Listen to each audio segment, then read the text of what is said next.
Honorable आपको Speaker, बोलने का मौका दूंगा बजट के बाद, माननीय वित्त मंत्री जी। Honorable Speaker, I present the budget for the year 2021-2022. As introduction, Honorable Speaker, the preparation of this budget was undertaken in circumstances like never before. We knew of calamities that have affected a country or a region within a country. But what we have endured with COVID-19 through 2020 is sui generis. When I presented the budget 2020-2021, we could not have imagined that the global economy, already in throes of a slowdown, would be pushed into an unprecedented contraction. We could not have also imagined then that our people, as those in other countries, would have to endure the loss of near and dear ones and suffer hardships brought about due to a health crisis. The risk of not having a lockdown was far too high. Within 48 hours of declaring a 3-week-long complete lockdown, the Prime Minister announced the Pradhan Mantri Garib Kalyan Yojana, valued at 2.76 lakh crores, that provided free food grains to 800 million people, free cooking gas for 80 million families for months, and cash directly to over 400 million farmers, women, elderly, the poor, and the needy. Even as a large section of citizens stayed home, milk, vegetables, fruit suppliers, health and sanitary workers, truck drivers, railways and public transport workers, bank employees, electricity workers, annadatas, police, firemen and the armed forces all had to go about their work as normal, but with the additional anxiety of the virus hanging over them. We recognize this, and I think I speak on behalf of everybody in this august house when I express my heartfelt gratitude to these men and women for how they were able to carry out their work and duty to provide for the nation's basics over those crucial months. Speaker, sir, for public good, honorable members of parliament and members of legislative assemblies too offered their salaries. In May 2020, the government announced the Atmanirbhar Bharat package. To sustain the recovery further into the year, we also rolled out 2 more Atmanirbhar packages, 2 and 3.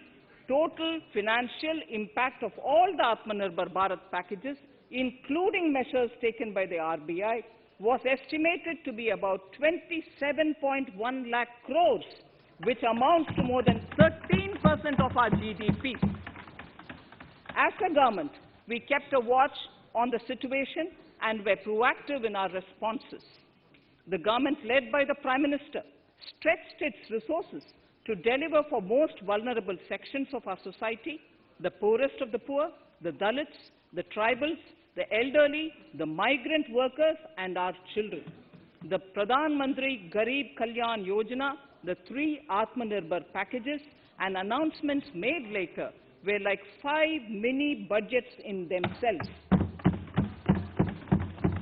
The Atmanirbhar packages accelerated our pace of structural reforms, redefinition of MSMEs, commercialization of the mining sector, agriculture and labor reforms, privatization of public sector undertakings, one nation, one ration card, production-linked incentive schemes are some of the notable reforms carried out during this period. Faceless income tax assessment, DBT, and financial inclusion are the others.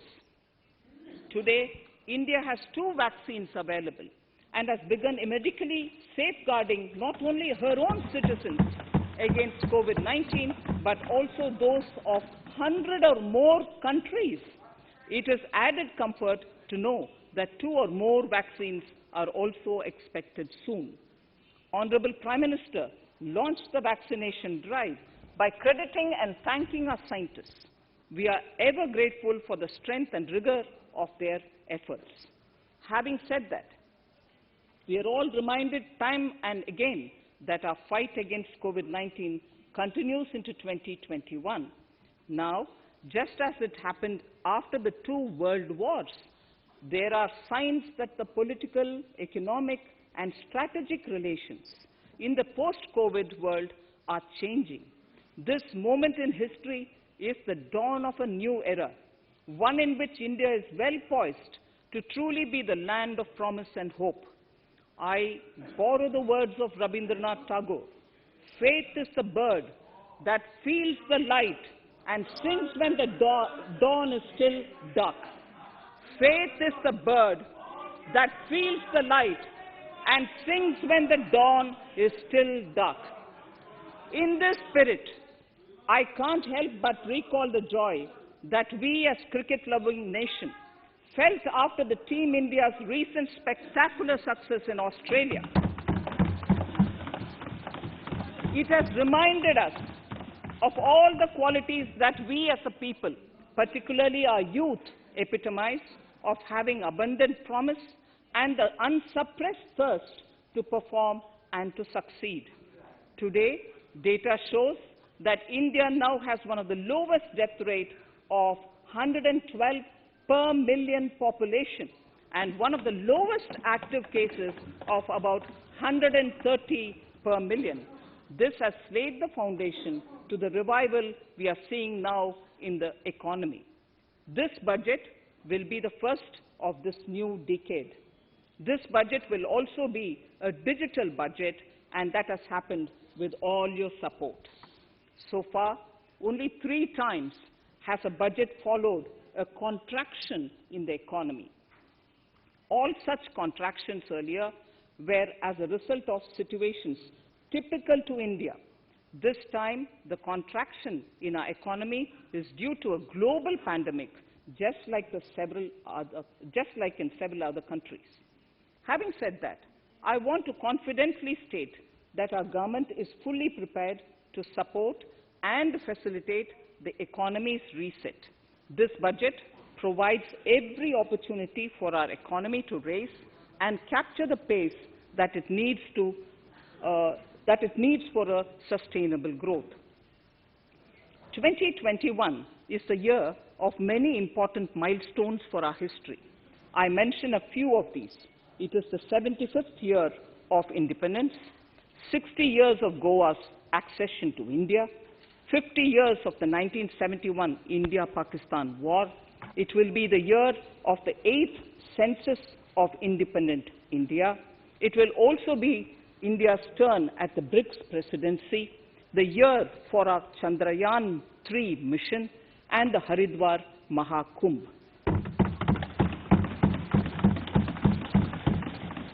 Honorable Speaker, before I commence Part A of the budget, I want to take a moment to acknowledge how isolating and distancing seemed like insurmountable challenges for a country like ours that has people coming together in times of crisis. It hurts us in many ways. It hurt us in many ways. I bow my head in respect to every citizen for the endurance shown in facing what was an undeniably a tough year for all our physical and mental well-being. Part A.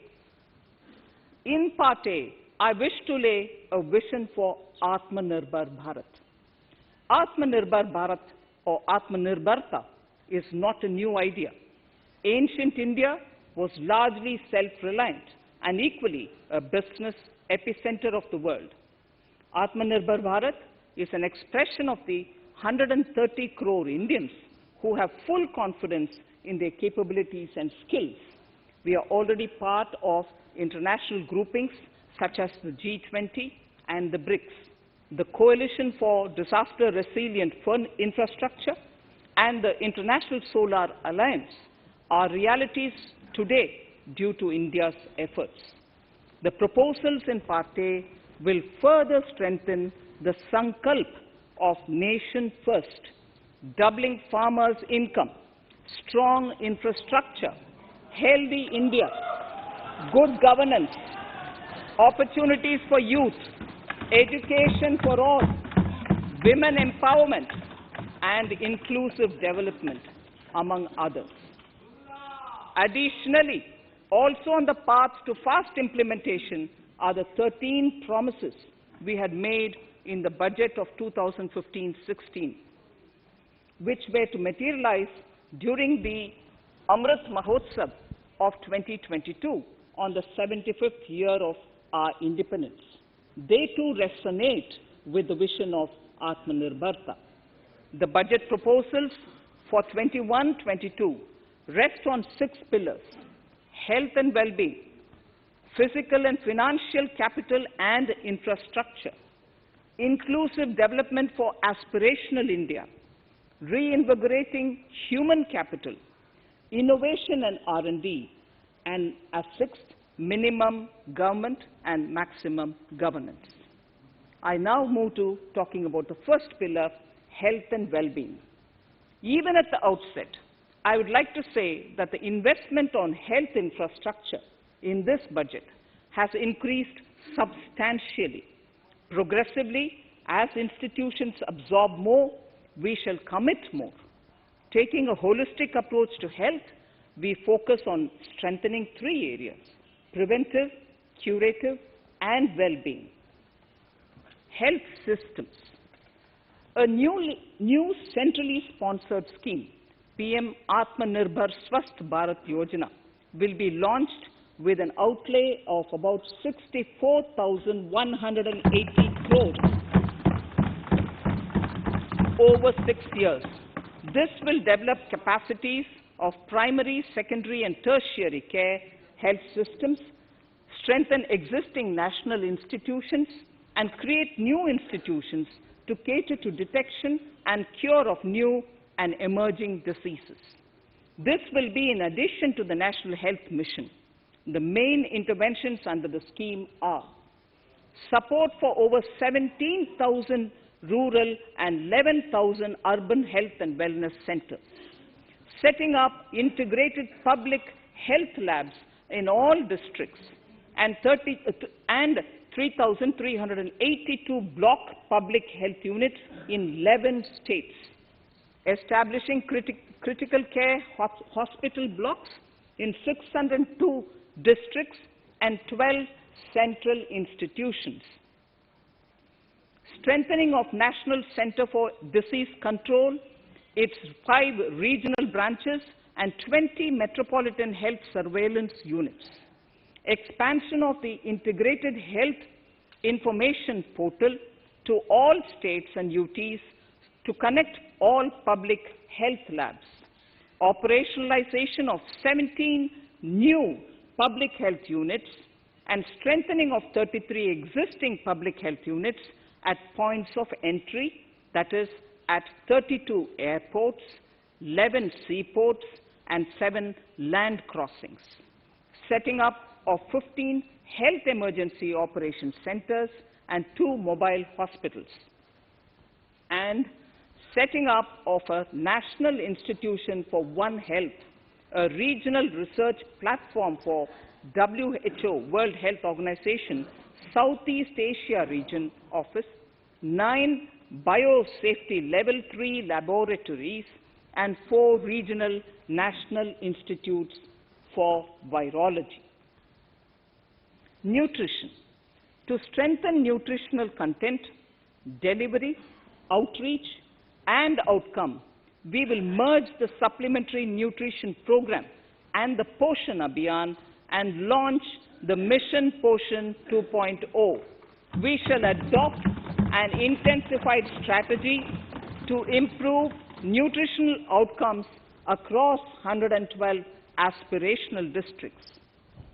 Universal coverage of water supply. The World Health Organization has repeatedly stressed the importance of clean water, sanitation, and clean environment as a prerequisite to achieving universal health. The Jal Jeevan Mission Urban will be launched. It aims at universal water supply in all 4,378 urban local bodies with 2.86 crores household tap connections, as well as liquid waste management in 500 Amrit cities. It will be implemented over 5 years with an outlay of 2,87,000 crores.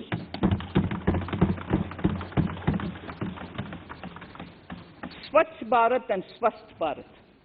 For further Swachhata of urban India, we intend to focus on complete fecal sludge management and wastewater treatment, source segregation of garbage, reduction in single-use plastic, reduction in air pollution by effectively managing waste from construction and demolition activities, and bioremediation of all legacy dump sites.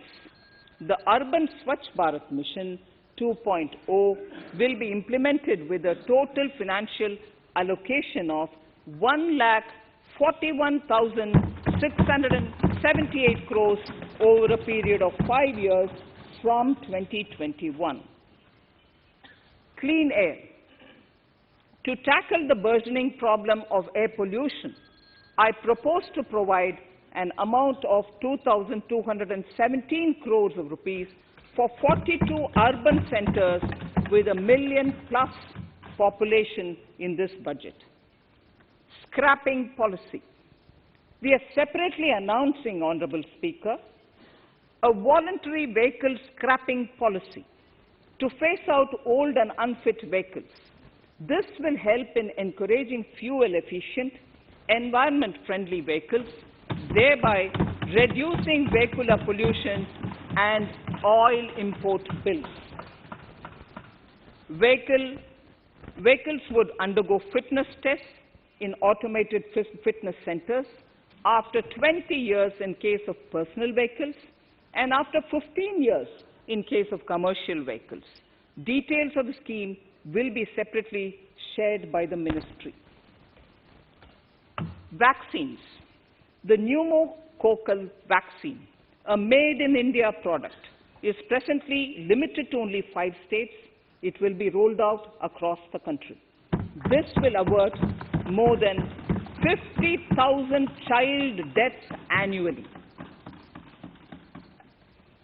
Honorable Speaker, I have provided 35,000 crores of rupees for COVID-19 vaccines in this year 21-22. I am committed to provide further funds if required. So the budget outlay for health and well-being is 2,23,846 crores in this BE 21-22, as against the BE of only 94,452 crores, and it marks an increase of 137%. The details of the same are at Annexure 1 of the speech. Honorable Speaker, I now move to the second pillar, physical and financial capital and infrastructure. Atmanirbhar Bharat, production-linked incentive schemes are things which I would like to place an emphasis. For a $5 trillion economy, our manufacturing sector has to grow in double digits on a sustained basis. Our manufacturing companies need to become an integral part of global supply chains, possess core competence and cutting-edge technology. To achieve all of the above, PLI schemes to create manufacturing global champions for an Atmanirbhar Bharat have been announced for 13 sectors. For this, the government has committed nearly 1.97 lakh crores over 5 years starting this financial year. This initiative will help bring scale and size in key sectors, create and nurture global champions, and provide jobs to our youth. Textiles.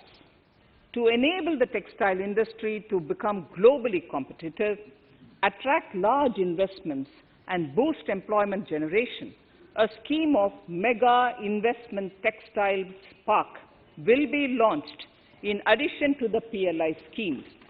This will create world-class infrastructure with plug-and-play facilities to create global champions in exports. 7 textile parks will be established over 3 years. Infrastructure. The National Infrastructure Pipeline, which I announced in December 2019, is the first of its kind. Whole of government exercise ever undertaken by Government of India. The NIP was launched with 6,835 projects. The project pipeline has now expanded to 7,400 projects. Around 217 projects worth rupees 1.10 lakh crores under some key infrastructure ministries have been completed. The NIP is a specific target which this government is committed to achieving over the coming years. It will require major increase in funding from both the government and the financial sector. In this budget, I propose to take concrete steps to do this in 3 ways. Firstly, by creating the institutional structures. Secondly, by a big thrust on monetizing assets. And thirdly, by enhancing the share of capital expenditure in central and state budgets. Infrastructure needs long-term debt financing. A professionally managed development financial institution is necessary to act as a provider, enabler, and catalyst for infrastructure financing. Accordingly, I shall introduce a bill to set up a development financial institution. I have provided a sum of 20,000 crore rupees to capitalize this institution. The ambition is to have a lending portfolio of at least 5 lakh crores for this DFI within 3 years' time. Debt financing of InvITs and rates by foreign portfolio investors will be enabled by making suitable amendments in the relevant legislations. This will further ease access of finance to InvITs and rates, thus augmenting funds for infrastructure and real estate sectors. Asset monetization. Monetizing operating public infrastructure. Monetizing operating public infrastructure assets is a very important financing option for new infrastructure construction. A national monetization pipeline of potential brownfield infrastructure assets will be launched. An asset monetization dashboard will also be created for tracking the progress and to provide visibility to investors. Some important measures in the direction of monetization are National Highways Authority of India and the PGCIL each have sponsored one InvIT that will attract international and institutional investors. 5 operational roads with an estimated enterprise value of 5,000 crores of rupees are being transferred to the NHAI InvIT.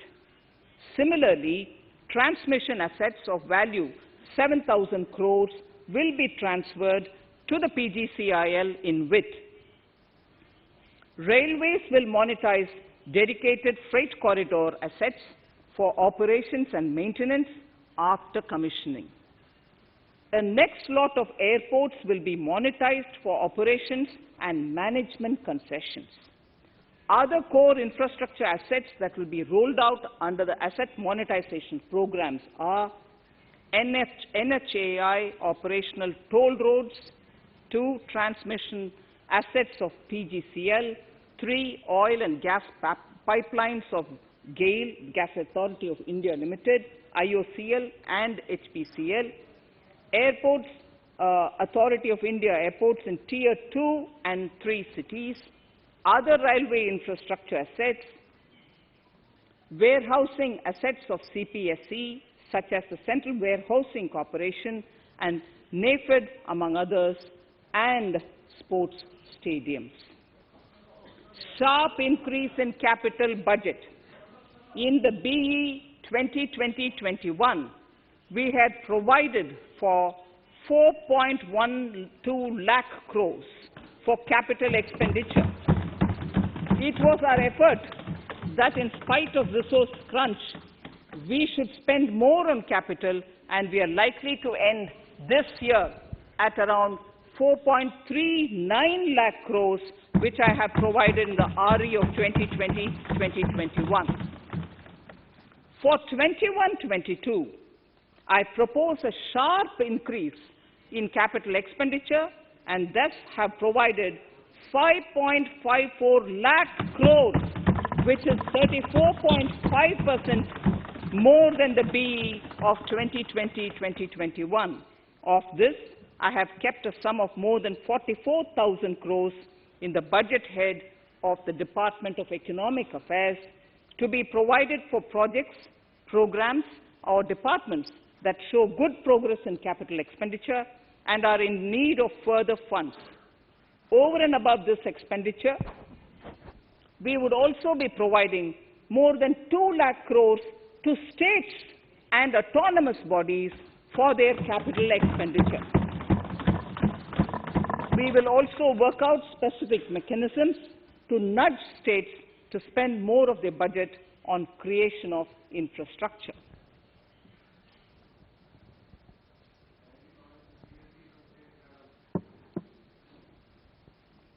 Roads and highways infrastructure. More than 13,000 kilometer length of roads at a cost of 3.3 lakh crores has already been awarded under the 5.35 lakh crores Bharatmala Pariyojana project, of which 3,800 kilometers have been constructed. By March 2022, we would be awarding another 8,500 kilometers and complete an additional 11,000 kilometers of national highway corridors. To further augment road infrastructure, more economic corridors are also being planned. Some are 3,500 kilometers of national highway works in the state of Tamil Nadu at an investment of 1.03 lakh crores. These include Madurai-Kollam corridor, Chittoor-Tachur corridor, and construction will start next year. Second, 1,100 kilometers of national highway works in the state of Kerala at an investment of 65,000 crores, including 600 kilometer section of Mumbai-Kanyakumari corridor in Kerala. Third, 675 kilometers of highway works in the state of West Bengal at a cost of 25,000 crores, including upgradation of existing road Kolkata-Siliguri.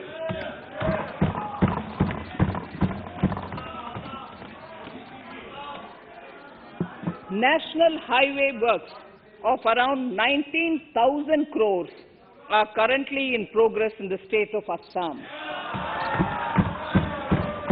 Further works of more than 34,000 crores covering more than 1,300 kilometers of national highways will be undertaken in the state in the coming 3 years. Some of the flagship corridors and other important projects that would see considerable activity in 2021-22 are in Annexure 2 to my speech. I am also providing an enhanced outlay of 1,18,101 crores, 1,18,101 crores for Ministry of Road Transport and Highways, of which 1,08,230 crores is for capital, the highest ever provided. Railway infrastructure. Honorable Speaker, sir, Indian Railways have prepared a National Rail Plan for India 2030. The plan is to create a future-ready railway system by 2030, bringing down the logistic costs for an industry is at the core of our strategy to enable Make in India. It is expected that Western Dedicated Freight Corridor and Eastern Dedicated Freight Corridor will be commissioned by June 2022. The following additional initiatives are also proposed. The Son-Nagar-Gomo sections, 263 kilometers of Eastern Dedicated Freight Corridor, will be taken up in PPP mode in this year itself. Gomo-Dankuni section of 274.3 kilometers will be also taken up shortly in short succession. We will undertake future dedicated freight corridor projects, namely East Coast Corridor from Kharagpur to Vijayawada, East-West Corridor from Bhusaval to Kharagpur to Dankuni, and North-South Corridor from Itarsi to Vijayawada. Detailed project reports will be undertaken in the first phase. Broad gauge route kilometers, RKM as I referred to, electrified is expected to reach 46,000 kilometers, 46,000 RKM. That is 72% by end of 2021 from 41,548 RKMs on 1st October 2020. 100% electrification of broad gauge routes will be completed by December 2023. For passenger convenience and safety, the following measures are being proposed. We will introduce the aesthetically designed Vista Dome LHB coach on tourist routes to give better travel experience to passengers. The safety measures undertaken in the past few years have borne results. To further strengthen this effort, high-density network and highly utilized network routes of Indian Railways will be provided with an indigenously developed automatic train protection system that eliminates train collision due to human error. I am providing a record sum of 1,10,055 crores for railways, of which 1,07,100 crores is for capital expenditure only. Urban infrastructure. We will work towards raising the share of public transport in urban areas through expansion of metro rail networks and augmentation of city bus services. A new scheme will be launched at a cost of 18,000 crores to support augmentation of public bus transport services. The scheme will facilitate deployment of innovative PPP models to enable private sector players to finance, to acquire, to operate, and to maintain over 20,000 buses. The scheme will boost the automobile sector, provide fillip to economic growth, create employment opportunities for our youth, and enhance ease of mobility for urban residents.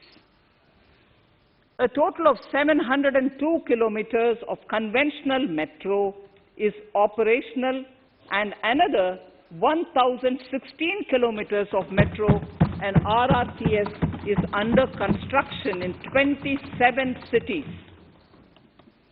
Two new technologies, that is Metro Light and Metro Neo, will be deployed to provide metro rail systems at much lesser cost with same experience, convenience and safety in Tier 2 cities and peripheral areas of Tier 1 cities also.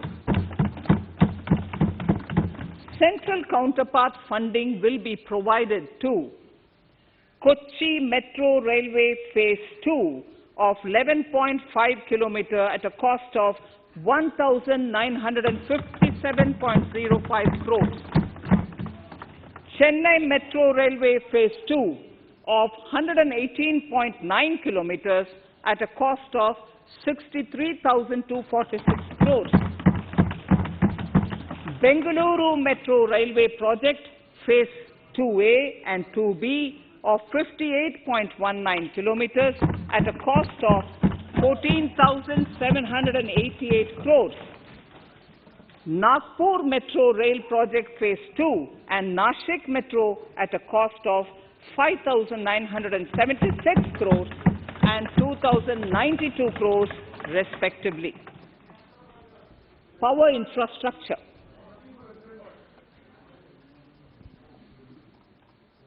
The past 6 years have seen a number of reforms and achievements in power sector. We have added 139 gigawatts of installed capacity, connected an additional 2.8 crore households, and added 1.41 lakh circuit kilometers of transmission lines. The distribution companies across the country are monopolies, either government or private. There is a need to provide choice to the consumers by promoting competition. A framework will be put in place to give consumers alternatives to choose from among more than one distribution companies. I read that sentence again. A framework will be put in place to give consumers alternatives to choose from among more than one distribution company. The viability of distribution companies is a serious concern. A revamped, reforms-based, result-linked power distribution sector scheme will be launched with an outlay of 3,05,984 crores over 5 years. The scheme will provide assistance to DISCOMs for infrastructure creation, including prepaid smart metering, feeder separation, upgradation of systems, etc., tied to financial improvements. Prime Minister, while speaking at the 3rd Reinvestment Conference in November 2020, had announced plans to launch a comprehensive national hydrogen energy mission. It is now proposed to launch a hydrogen energy mission in 2021-22 for generating hydrogen from green power sources. Ports, shipping and waterways. Major ports will be moving from managing their operational services on their own to a model where a private partner will manage it for them. For the purpose, 7 projects worth more than 2,000 crores will be offered by the major ports on private-public partnership mode in FY 21-22. A scheme for promoting flagging of merchant ships in India will be launched by providing subsidy support to Indian shipping companies in global tenders floated by ministries and CPSCs. An amount of 1,624 crores will be provided over 5 years. This initiative will enable greater training and employment opportunities for Indian seafarers, besides enhancing Indian companies' share in global shipping. India has enacted Recycling of Ships Act in 2019 and acceded to the Hong Kong International Convention. Around 90 ship recycling yards at Alang in Gujarat have already achieved HKC compliant certificates. Efforts will be made to bring more ships to India from Europe and Japan. Recycling capacities of around 4.5 million light displacement ton LDT will be doubled by 2024. This is expected to generate an additional 1.5 lakh jobs for our youth. Petroleum and natural gas. Our government has kept fuel supplies running across the country without interruption during the COVID-19 lockdown period. Taking note of the crucial nature of the sector in people's lives, the following key initiatives are being announced. 1. Ujjwala scheme, which has benefited 8 crore households, will be extended to cover 1 crore more beneficiaries. We will add 100 more districts in next 3 years to the city gas distribution network. A gas pipeline project will be taken up in the Union Territory of Jammu and Kashmir. An independent gas transport system operator will be set up for facilitation and coordination of booking of common carrier capacity in all natural gas pipelines on a non-discriminatory open access basis. Financial capital. I propose to consolidate the provisions of the SEBI Act 1992, Depositories Act 1996, Securities Contracts Regulation Act 1956, and Government Securities Act 2007 into a rationalized single securities markets code. The government would support the development of a world-class fintech hub at the GIFT IFSC. To instill confidence amongst the participants in corporate bond market during times of stress and to generally enhance secondary market liquidity, it is proposed to create a permanent institutional framework. The proposed body would purchase investment-grade debt securities both in the stressed and normal times and help in the development of the bond market. In the budget 2018-19, government had announced its intent to establish a system of regulated gold exchanges in the country. For the purpose, SEBI will be notified as the regulator, and Warehousing Development and Regulatory Authority will be strengthened to set up a commodity market ecosystem arrangement, including vaulting, assaying, logistics, etc., in addition to warehousing. Towards investor protection, I propose to introduce an investor charter as a right of all financial investors across all financial products. To give a further boost to the non-conventional energy sector, I propose to provide additional capital infusion of 1,000 crores to Solar Energy Corporation of India and 1,500 crores to Indian Renewable Energy Development Agency.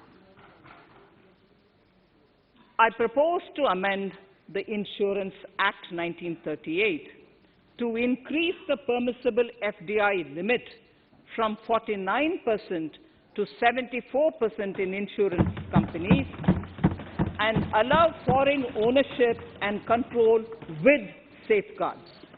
Under the new structure, the majority of directors on the board and key management persons would be resident Indians, with at least 50% of directors being independent directors and specified percentage of profits being retained as general reserve. Stressed asset resolution by setting up a new structure. The high level of provisioning by public sector banks of their stressed assets calls for a measure to clean up the bank books. An asset reconstruction company limited an asset management company would be set up to consolidate and take over the existing stressed debt and then manage and dispose of the assets to alternative investment funds and other potential investors for eventual value realization. Recapitalization of PSB. To further consolidate the financial capital capacity of PSBs, further recapitalization of 20,000 crores is proposed in 21-22. Deposit insurance. Last year, government had approved an increase in the deposit insurance cover from 1 lakh rupees to 5 lakhs for bank customers. I shall be moving amendments to DICGC Act 1961 in this session itself to streamline the provision so that if a bank is temporarily unable to fulfill its obligations, the depositors of such bank can get easy and time-bound access to their deposits to the extent of the deposit insurance cover. This would help depositors of banks that are currently under stress. To improve credit discipline, while continuing to protect the interests of small borrowers, for NBFCs with minimum asset size of 100 crores, the minimum loan size eligible for debt recovery under the Securitization and Reconstruction of Financial Assets and Enforcement of Security Interests (SARFAESI) Act 2002, it is proposed to be reduced from the existing level of 50 lakhs to 20 lakhs. Company matters. The decriminalization of the procedural and technical compoundable offences under Companies Act 2013 is now complete. I now propose to take up decriminalization of the Limited Liability Partnerships Act 2008. Honourable Speaker, I propose to revise the definition under the Companies Act 2013 for small companies by increasing the threshold for paid-up capital from not exceeding 50 lakh to not exceeding 2 crores and turnover from not exceeding 2 crores to not exceeding 20 crores. This will benefit more than 2 lakh companies in easing their compliance requirements.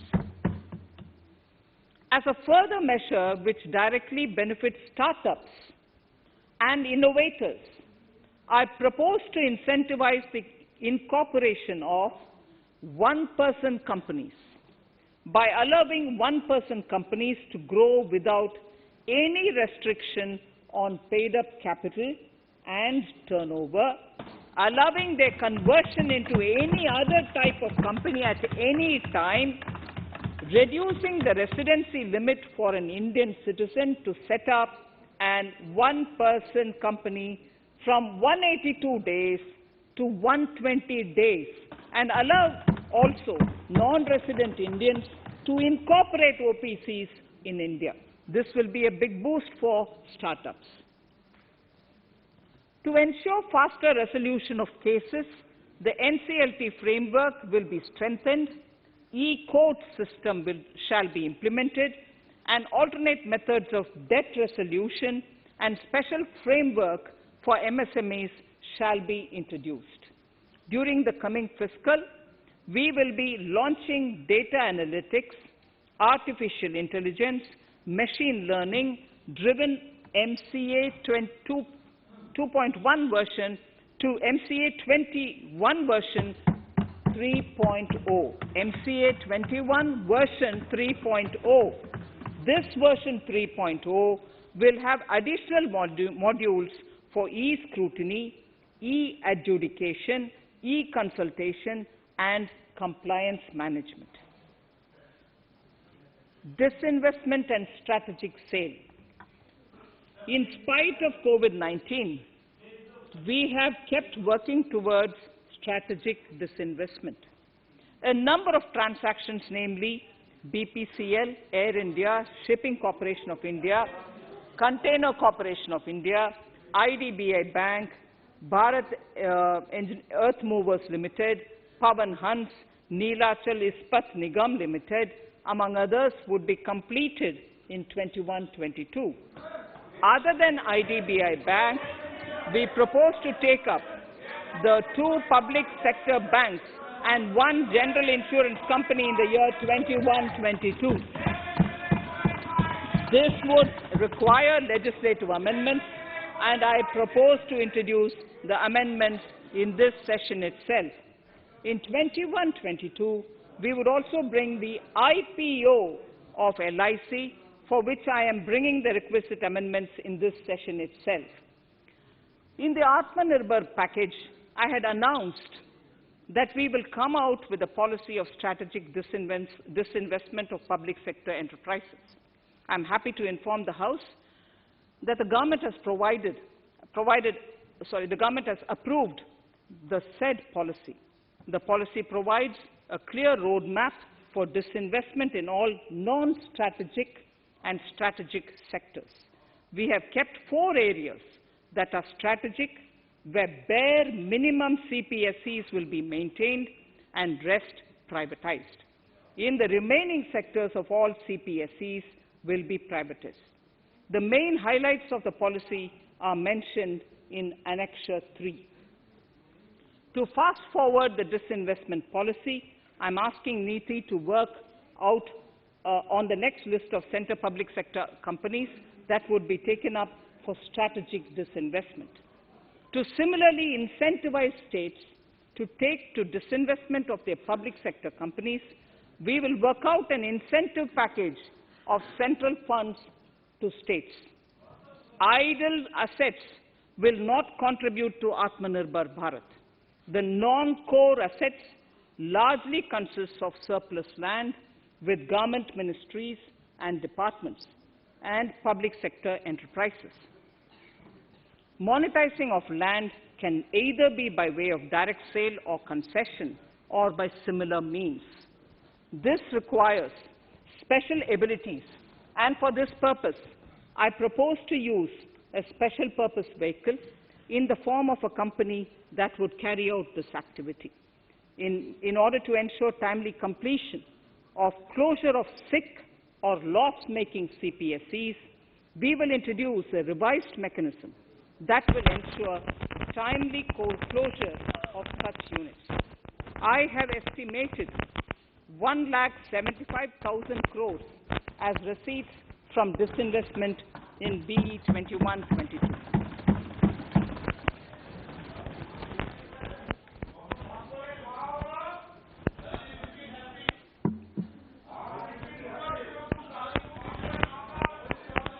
Government financial reforms.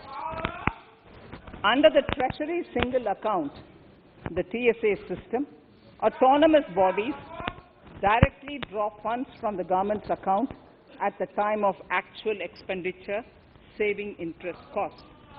We will extend the TSA system for universal application from 21-22.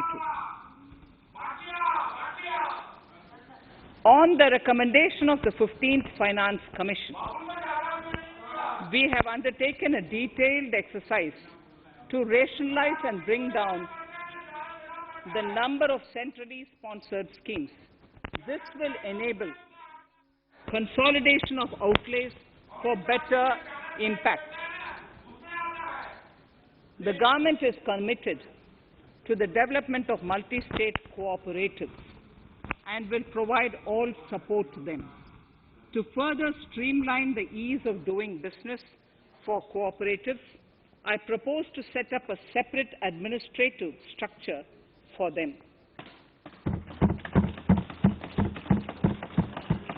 So the third pillar of Atmanirbhar Bharat, inclusive development for aspirational India. Honorable Speaker, sir, under this pillar, I will cover agriculture and allied sectors, farmers' welfare and rural India, migrant workers and labor, and financial inclusion. Agriculture. Our government is committed to the welfare of farmers. The MSP regime has undergone a sea change to assure price that is at least 1.5 times the cost of production across all commodities.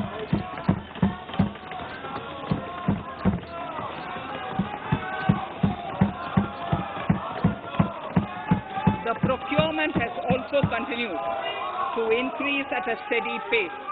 This has resulted in increase in payment to farmers substantially. In case of wheat, a total amount paid to farmers in 2013-14, Honorable Speaker, sir, the data that I give now is important for all honorable members to kindly hear. In case of wheat, the total amount paid to farmers in 2013-14 was 33,874 crores. In 2019-20, it was 62,802 crores.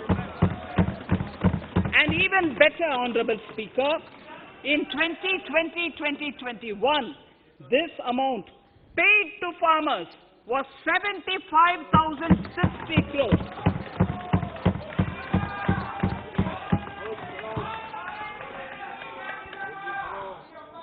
Honorable Speaker, again an important fact, the number of wheat growing farmers that were benefited increased in 2020-21 to 43.36 lakhs compared to 35.57 lakhs in 2019-20. That much of an increase within 1 year. For paddy, again an important data. For paddy, the amount paid in 2013-14 was 63,928 crores.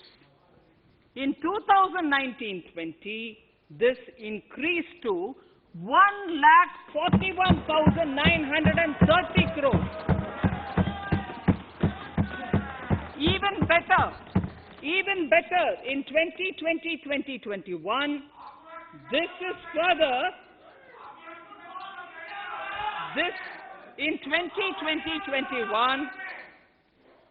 in 2020-21, this is further estimated, and I'm saying this is further estimated because the procurement is ongoing, and therefore I can't give you the final figure.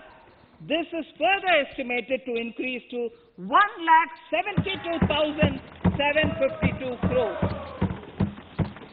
The number of farmers benefited increased from 1.24 crores in 2019-20 to 1.54 crores in 2020-21. In the same way, Honorable Speaker, sir, in the case of pulses, the amount paid in 2013-14 was 236 crores.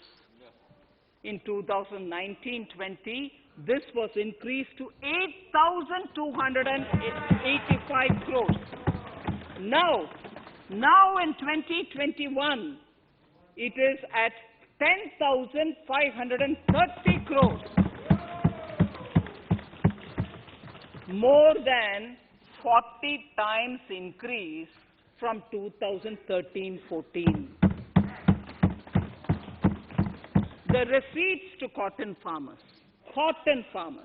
have seen a stupendous increase from 90 crores in 2013-14 to 25,974 crores I'm giving you data as of 27th January 2021. This is bound to increase. From 90 crores for cotton farmers in 2013-14 to 25,974 crores in 2021. All the details in complete narration is available in Annexure 4 to my speech. Early this year, Honorable Prime Minister had launched the Swamitva scheme. Under this, a record of rights is being given to property owners in villages. Up till now, about 1.80 lakh property owners in 1,241 villages have been provided cards. I propose during 21-22 to extend this to cover all states and union territories.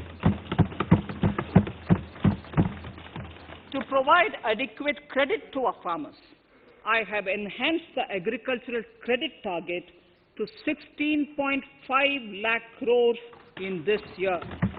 We will focus on ensuring increased credit flow to animal husbandry, Pashupalan, dairy, and to Matsyakar, to the fisheries.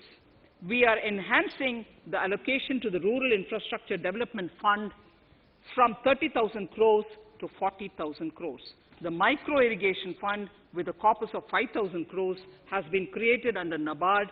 I propose to double it by augmenting it by another 5,000 crores. To boost value addition in agriculture and allied products and their exports, the scope of Operation Green Scheme that is presently applicable to only tomatoes, onions and potatoes will be enlarged to include 22 perishable crops. Around 1.68 lakh crore farmers, around 1.68 crore farmers are registered, and 1.14 lakh crores of rupees trade value has been carried out through e-NAMs, the National Agricultural Market. Keeping in view the transparency and the competitiveness that e-NAM has brought into the agricultural market, 1,000 more mandis will be integrated with e-NAM. Honorable Speaker, sir, with all this, the Agricultural Infrastructure Fund would be made available to the APMCs for augmenting their infrastructure facilities.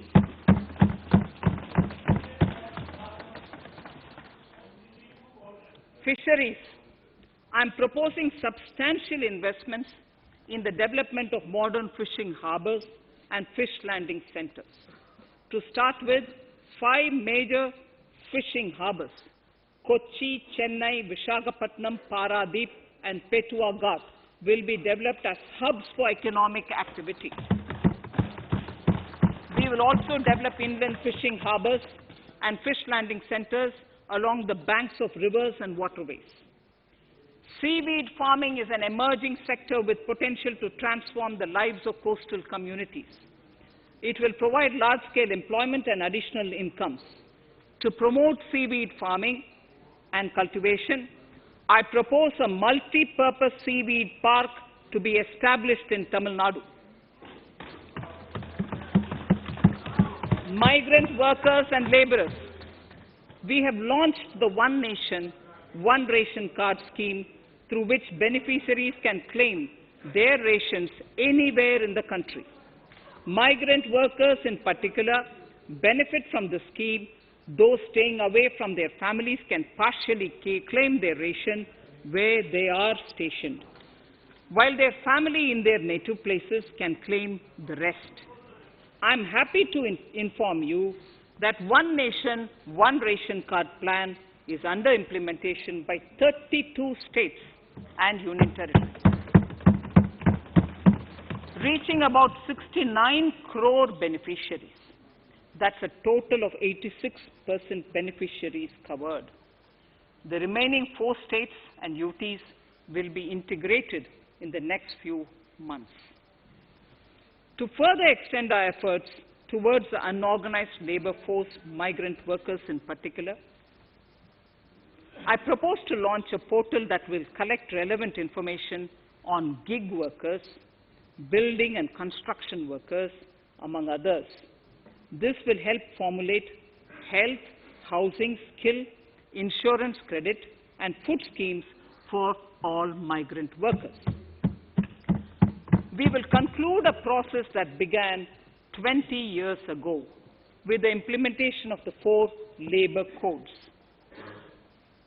For the first time globally, social security benefits will be extended to gig and platform workers.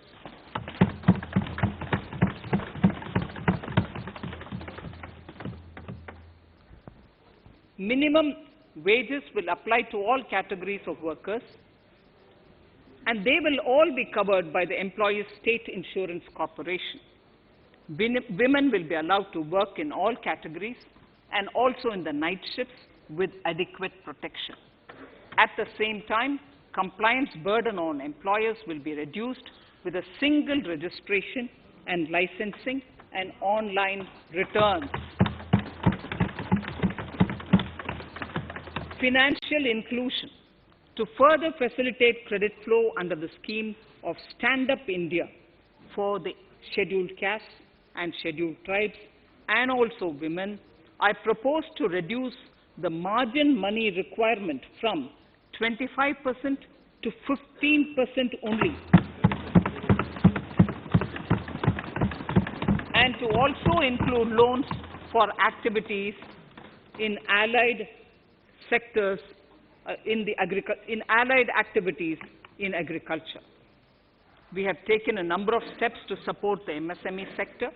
In this budget, I have provided 15,700 crores to this sector, more than double of the last year's BE. Honorable Speaker, sir, I now go to the fourth pillar, reinvigorating human capital. The national education policy announced recently has had good reception. In school education, more than 15,000 schools will be qualitatively strengthened to include all components of the national education policy. They shall emerge as exemplar schools in their regions, hand-holding and mentoring other schools to achieve the ideals of policy. 100 new Sainik schools will be set up in partnership with NGOs, private schools, and states. Higher education. In Budget 2019-20, I had mentioned about the setting up of a higher education commission in India. We would be introducing the legislation this year to implement the same.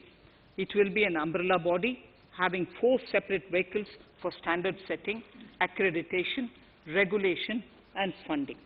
Many of our cities have various institutions, universities, and colleges supported by the Government of India. Hyderabad, for example, has about 40 major institutions. In 9 such cities, we will create a formal umbrella structure so that these institutions can have better synergy while also retaining their internal autonomy. A glue grant will be set aside for this purpose. For accessible higher education in Ladakh, I propose to set up a central university in Leh.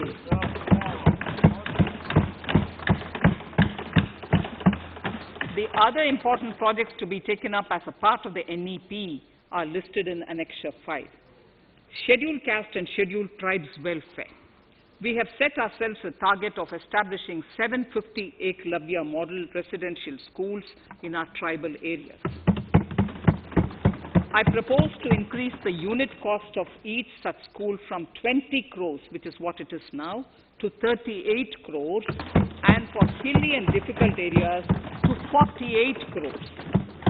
This would help creating robust infrastructure facilities for our tribal students. We have revamped the post-metric scholarship scheme for the welfare of scheduled caste students. I have also enhanced the central assistance in this regard. We are allotting 35,219 crores for 6 years till 25-26 to benefit 4 crores scheduled caste students. Skilling. In 2016, we had launched the National Apprenticeship Promotion Scheme. The government proposes to amend the Apprenticeship Act with a view to further enhancing apprenticeship opportunities for our youth. We will realign the existing scheme of National Apprenticeship Training Scheme for providing post-education apprenticeship, training of graduates and diploma holders in engineering. Over 3,000 crores will be provided for this purpose. An initiative is underway, Honorable Speaker, in partnership with the United Arab Emirates to benchmark skill qualifications, assessment and certification, accompanied by the deployment of certified workforce. We also have a collaborative inter-training program between India and Japan to facilitate transfer of Japanese industrial and vocational skills, techniques and knowledge. We will take forward this initiative with many more countries also.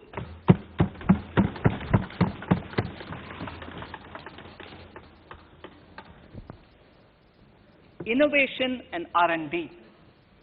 In my budget speech of 2019, I had announced the National Research Foundation. We have now worked out the modalities, and the NRF outlay will be of 50,000 crores over 5 years. It will ensure that the overall research ecosystem in the country is strengthened with focus on identified national priority thrust areas. There has been a manifold increase in digital payments in the recent past. To give a further boost to digital transactions, I earmarked 1,500 crores for a proposed scheme that will provide financial incentive to promote digital mode of payment. We will undertake a new initiative, National Language Translation Mission. This will enable the wealth of governance and policy-related knowledge on the Internet being made available in major Indian languages.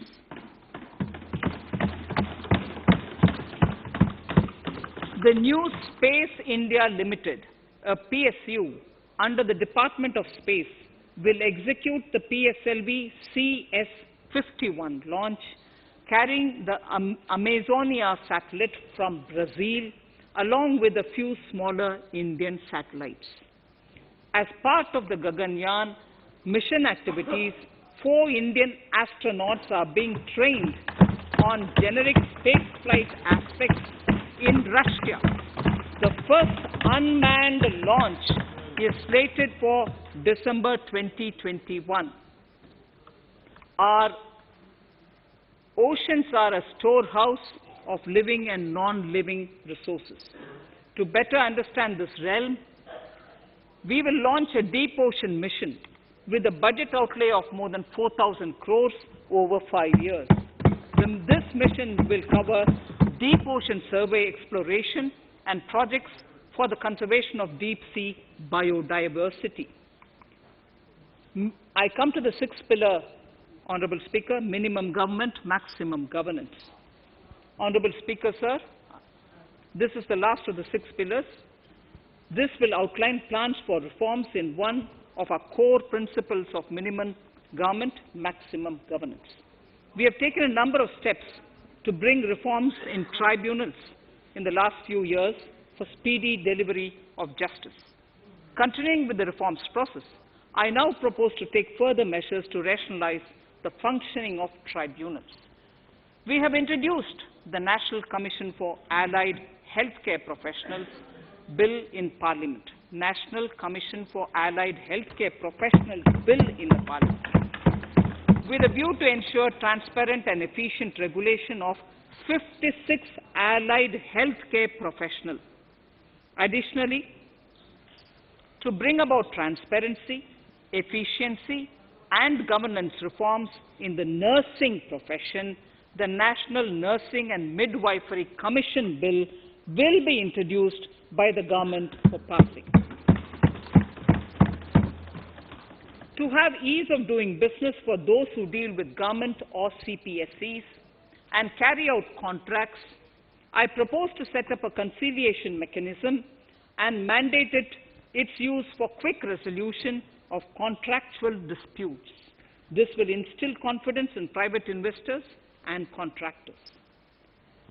Honorable Speaker, sir, the forthcoming census could be the first digital census in the history of India.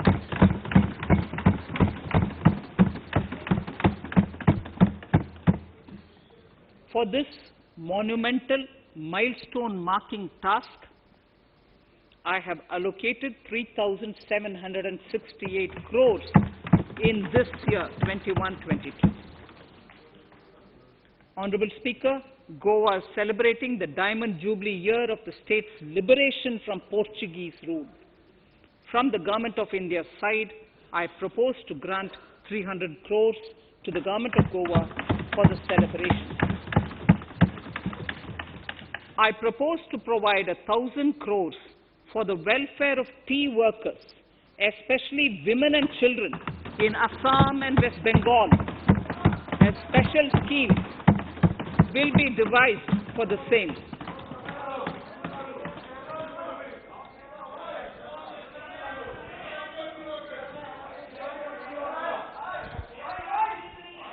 Fiscal position.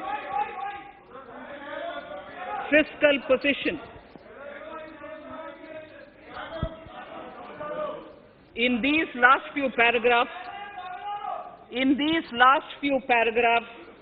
of part A of my speech, I draw the attention of this august House to the fact that at the beginning of the current financial year, the pandemic's impact on the economy resulted in a weak revenue inflow. This was combined with high expenditure to provide essential relief to vulnerable sections of the society, especially the poor, the women, scheduled castes, and scheduled tribes. Unlike many other countries, we opted for a series of medium-sized packages during the pandemic so that we could calibrate and target our response according to the evolving situation. Once the health situation stabilized and the lockdown was being slowly lifted, we switched to ramping up government spending so as to revive domestic demand. As a result, against an original BE expenditure of 30.42 lakh crores for 2020-21, our RE estimates are 34.50 lakhs. 30.42 now within the year going up to 34.5 lakh crores. We have maintained quality of expenditure. The capital expenditure estimated in the RE is 4.39 lakh crores as against 4.12 lakh crores in the BE stage. So the beginning of the year, we had marked only 4.12 lakh, whereas it is 4.39 lakh crores as we end the year. Fiscal deficit in RE 2020-2021 is pegged at 9.5% of the GDP. Fiscal deficit in RE 2020 to 2021 is pegged at 9.5% of GDP. We have funded this through government borrowings, multilateral borrowings, small saving funds, and short-term borrowings. We would need another 80,000 crores, for which we would be approaching the market in these 2 months. We would be needing another 80,000 crores, for which we would be approaching the markets in these 2 months. To ensure that the economy is given the required push, our BE estimates for expenditure in 21-22 are 34.83 lakh crores. This includes 5.54 lakh crores as capital expenditure, an increase of 34.5% over the BE figure of 2020-2021. The fiscal deficit in BE 21-22 is estimated to be 6.8% of the GDP. The gross borrowing from the market for the next year would be around 12 lakh crores. We plan to continue with our path of fiscal consolidation and intend to reach the fiscal deficit level below 4.5% of the GDP by 2025-2026, with a fairly steady decline over the period. We hope to achieve the consolidation by first increasing the buoyancy of tax revenue through improved compliance, and secondly, by increased receipts from monetization of assets, including public sector enterprises and land. The Contingency Fund of India is being proposed to be augmented. The Contingency Fund of India is being proposed to be augmented from 500 crores to 30,000 crores through finance bill. In accordance with the views of the 15th Finance Commission, we are allowing a normal ceiling of net borrowing for the states at 4% of GSDP for the year 21-22. A portion of this ceiling will be earmarked to be spent on incremental capital expenditure. Additional borrowing ceiling of 0.5% of the GSDP will also be provided subject to conditions. States will be expected to reach a fiscal deficit of 3% of GSDP by 2023-24 as recommended by the 15th Finance Commission. In the July 2019-20 budget, I introduced the Statement 27 on extra budgetary resources. It disclosed the borrowings of the government agencies that went towards funding Government of India schemes and whose repayment burden was on the government. In my 2020-21 budget, I enhanced the scope and coverage of that statement by including the loans provided by government to the FCI, the Food Corporation of India. Taking a step further in this direction, I propose to discontinue the NSSF loan to FCI for food subsidy, and accordingly, budget provisions have been made in RE 2020-21 and in the BE 2021-22. The extra budgetary resource details are at Annexure 6. We know that the Frbm Act mandates fiscal deficit of 3% of GDP to be achieved by 31st March 2020-2021. The effect of this year's unforeseen and unprecedented circumstances has necessitated the submission of a deviation statement under Sections 4 of Subclause 5 and Section 7, Subclause 3b of the Frbm Act, which I am laying on the table of the House as part of the Frbm documents. Towards achieving central government fiscal deficit along the broad path that I have already indicated, I will be introducing an amendment to the Frbm Act. Honorable Speaker, on the 9th of December 2020, the 15th Finance Commission submitted its final report covering the period 2021 to 2026 to the Rashtrapati Ji. The government has laid the Commission's report along with the explanatory memorandum in the Parliament, retaining the vertical shares of the states at 41%.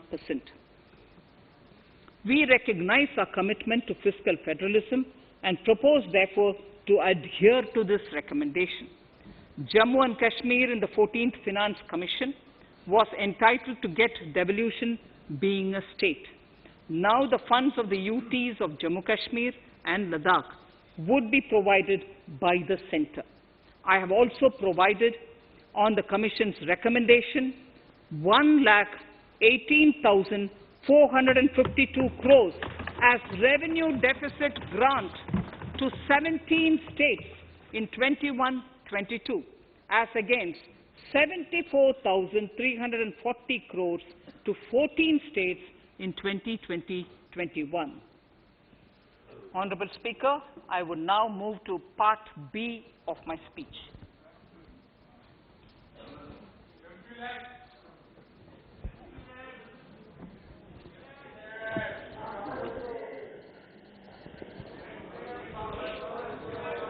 Honorable Speaker, the world is facing a serious challenge of the pandemic and its aftershock.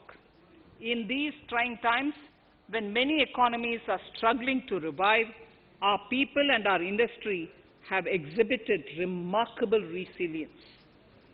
As I mentioned already, post-pandemic, a new world order seems to be emerging, one in which Asia is poised to occupy a prominent position, and India will have a leading role therein.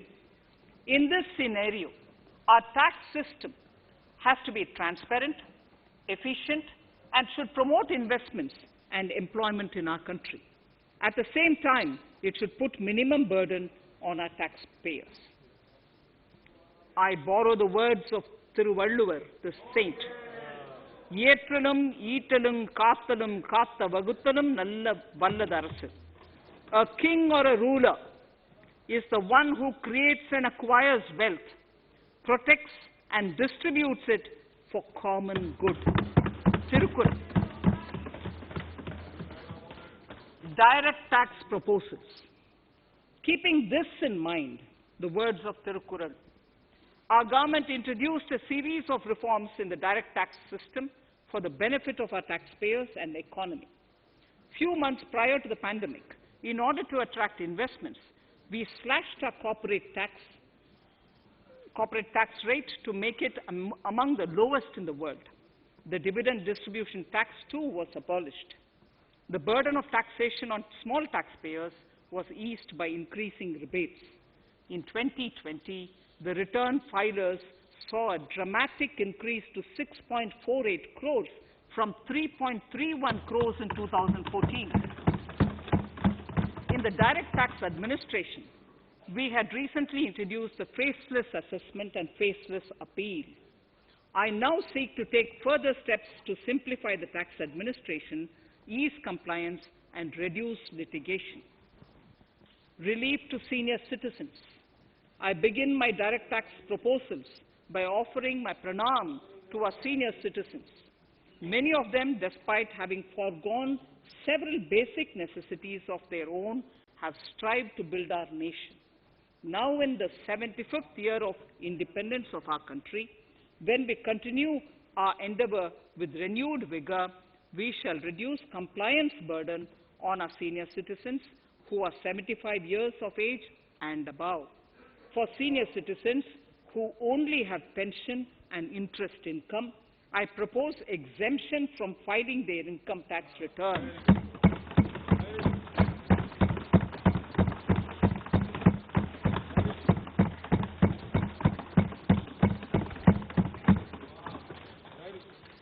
The paying bank will deduct the necessary tax on their income.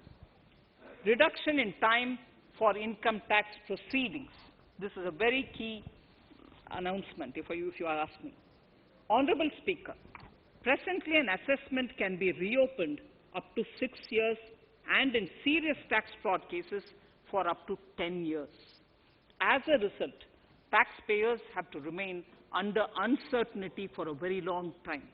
I therefore propose to reduce this time limit for reopening of assessments to 3 years from the present 6 years.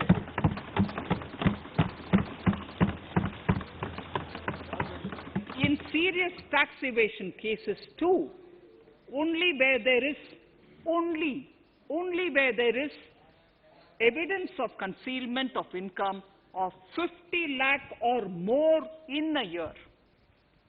In serious tax evasion cases too, only where there is evidence of concealment of income of 50 lakh or more in a year can the assessment be reopened up to 10 years. Even this reopening can be done only after the approval of the Principal Chief Commissioner, the highest level of Income Tax Department. Setting up the Dispute Resolution Committee. Honorable Speaker, it has been the resolve of this government to reduce litigation which mars the present taxation system. The government came out with the Direct Taxation Vivad Se Vishwas scheme to give taxpayers an opportunity to settle long-pending disputes and be relieved to further strain on their time and resources. The response from taxpayers has been the best ever, as over 110,000 taxpayers have already opted to settle tax disputes of over 85,000 crores under the scheme. To further reduce litigation for small taxpayers, I propose to constitute a dispute resolution committee for them, which will be faceless to ensure efficiency, transparency, and accountability. Anyone with a taxable income up to 50 lakh and disputed income up to 10 lakh shall be eligible to approach the committee. Faceless IT-AT. For ease of compliance and to reduce discretion, we are committed to make the taxation processes faceless. The government has already introduced faceless assessment and appeal this year. The next level of income tax appeal is the Income Tax Appellate Tribunal. I now propose to make this tribunal faceless. We shall establish a national faceless Income Tax Appellate Tribunal Center. All communication between the tribunal and the appellant shall be electronic. Where personal hearing is needed, it shall be done through video conferencing. Relaxations to NRI. When non-resident Indians return to India, they have issues with respect to their accrued incomes in their foreign retirement accounts. This is usually due to mismatch in taxation period. They also face difficulties in getting credit for Indian taxes in foreign jurisdictions. I propose to notify rules for removing their hardship of double taxation. Exemption from audit. Currently, if your turnover exceeds 1 crore, you have to get your accounts audited. In February 2020 budget, I had increased the limit for tax audit to 5 crores for those who carry out 95% of their transactions digitally. To further incentivize digital transactions and to reduce compliance burden, I propose to increase this limit for tax audit for such persons from 5 crores to 10 crores. Relief for dividend. In the previous budget, I had abolished the dividend distribution tax in order to incentivize investment. Dividend was made taxable in the hands of shareholders. Now, in order to provide ease of compliance, I propose to make dividend payment to rate and InvIT exempt from TDS. Further, as the amount of dividend income cannot be estimated correctly by the shareholders for paying advance tax, I propose to provide that advance tax liability on dividend income shall arise only after the declaration or payment of dividend. Also, for the foreign portfolio investors, I propose to enable deduction of tax on dividend income at lower treaty rate. Attracting foreign investment into infrastructure sector. In the last budget, for attracting foreign investment in the infrastructure sector, we had granted 100% tax exemption, subject to certain conditions, to foreign sovereign wealth funds and pension funds on their income from investment in Indian infrastructure. We have noticed that few of such funds are facing difficulties in meeting some of the conditions. In order to ensure that a large number of funds invest in India, I propose to relax some of these conditions relating to prohibition on private funding, restriction on commercial activities, and direct investment in infrastructure. In order to allow funding of infrastructure by issue of zero-coupon bonds, I propose to make notified infrastructure debt funds eligible to raise funds by issuing tax-efficient zero-coupon bonds. Affordable housing.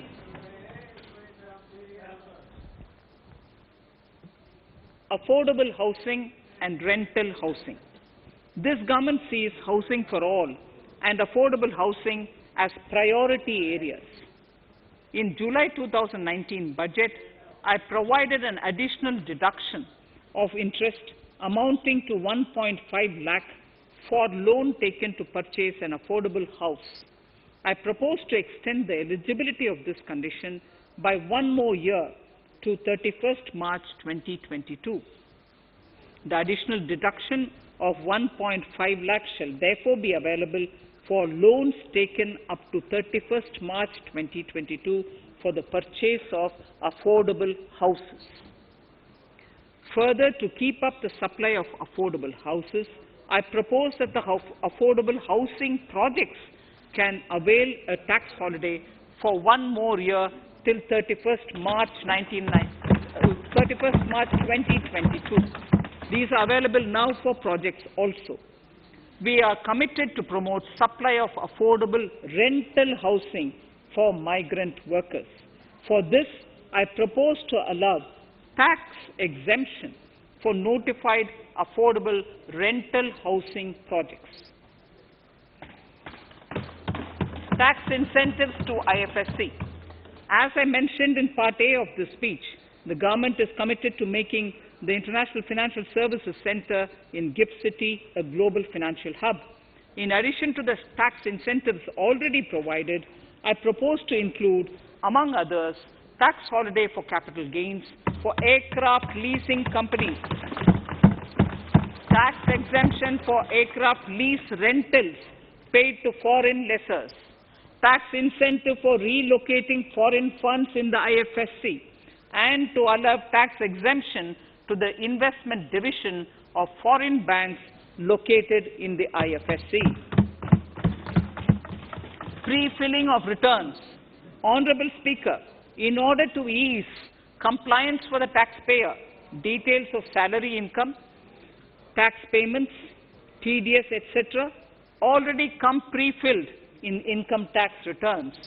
To further ease filing of returns, details of capital gains from listed securities, dividend income, and interest from banks, post office, etc., will also be now pre-filled.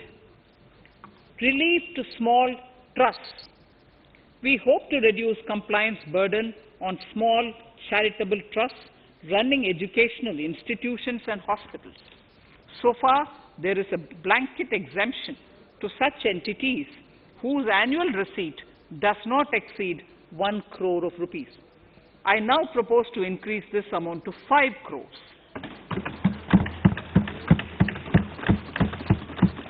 Labor welfare. We have noticed that some employers deduct the contribution of employees toward provident funds, superannuation funds, and other social security funds, but do not deposit these contributions within the specified time. For these employees, this means a loss of interest or income.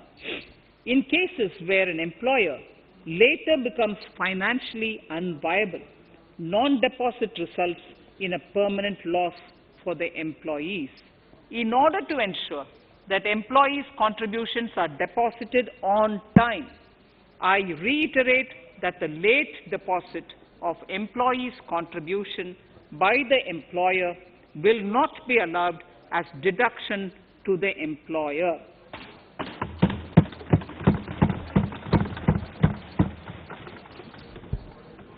Incentives for startups. In order to incentivize startups in the country, I propose to extend the eligibility for claiming tax holiday for startups by 1 more year, till 31st March 2022. Further, in order to incentivize funding for the startups, I propose to extend the capital gains exemption for investment in startups by 1 more year, till 31st March 2022. Sir, I now come to indirect tax proposals, GST. Before I come to my indirect tax proposals, I would like to appraise the House on GST. The GST is now 4 years old, and we have taken several measures to further simplify it.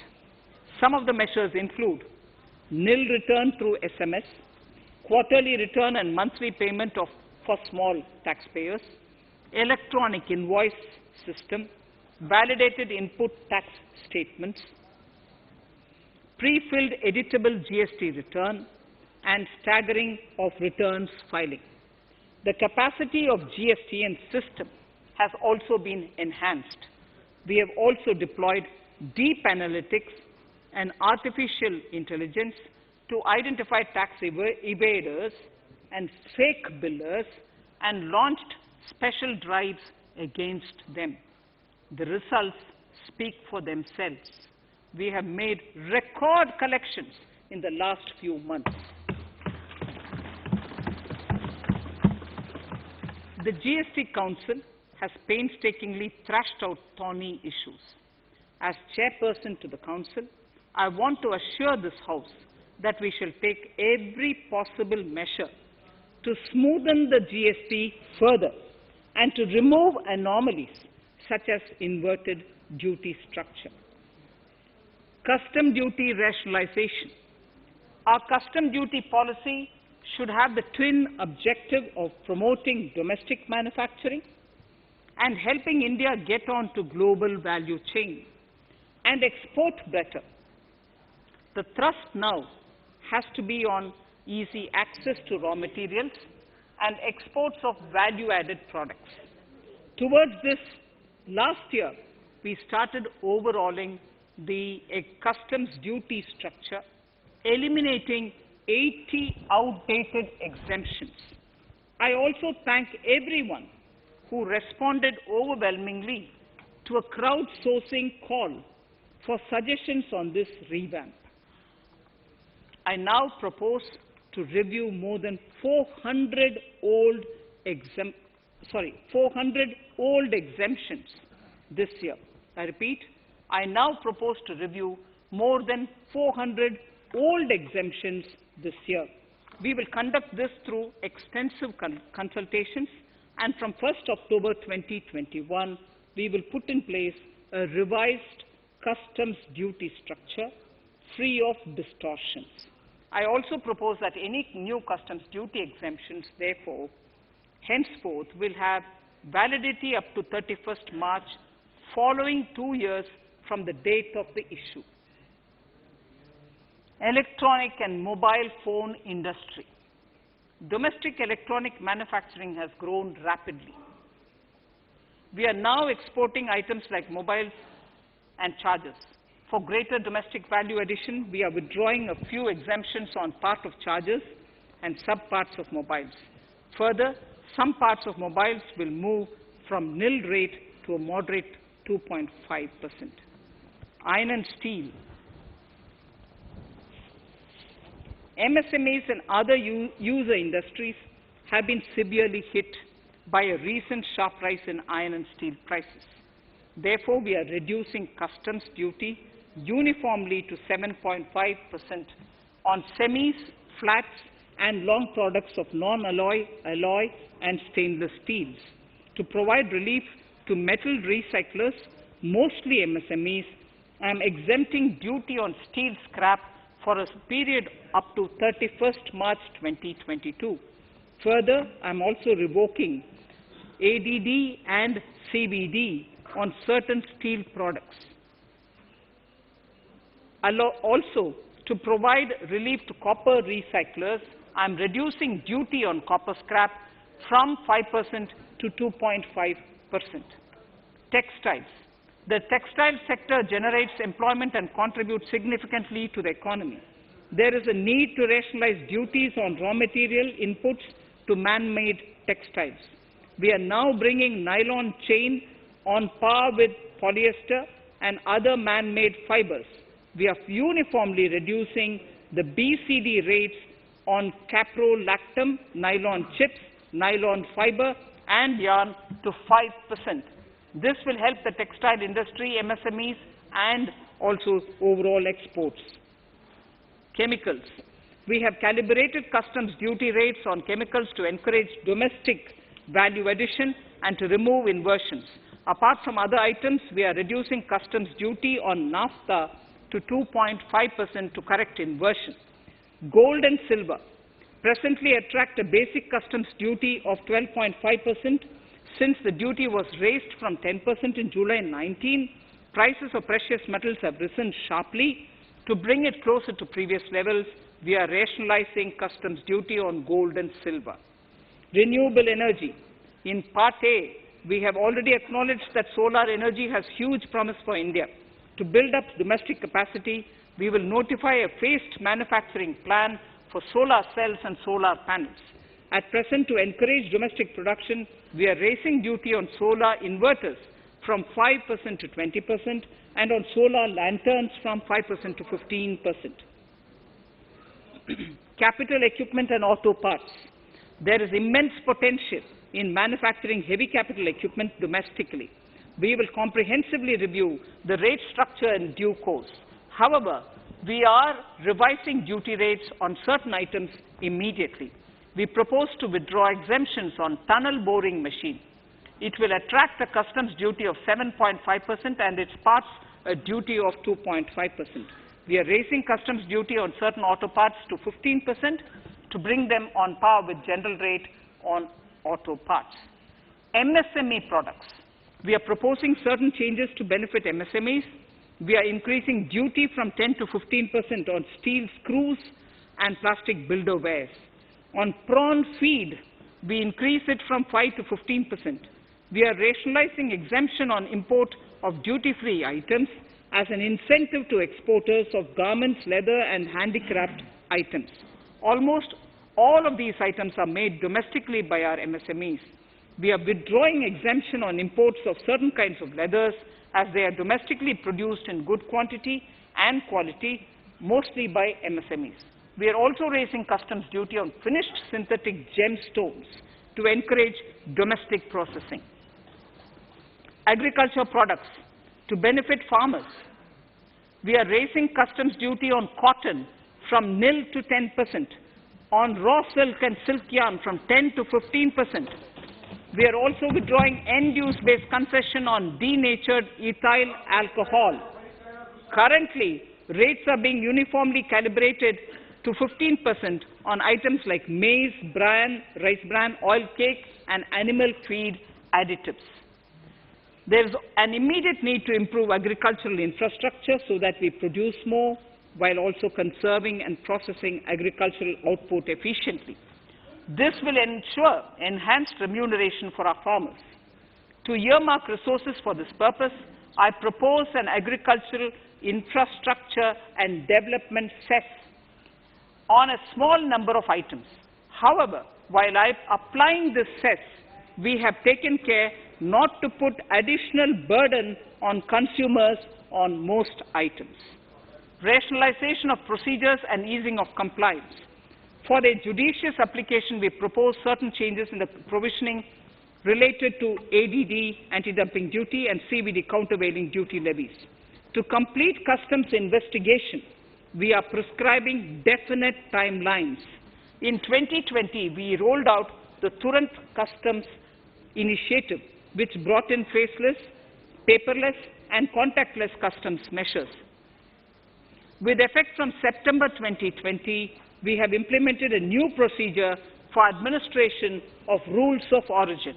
This has helped in putting a check on misuse of FTAs. The specific details of direct and indirect tax changes proposed are listed in the annexure to my speech. Honorable Speaker, sir, with these words, I commend the budget to this august House. Thank you.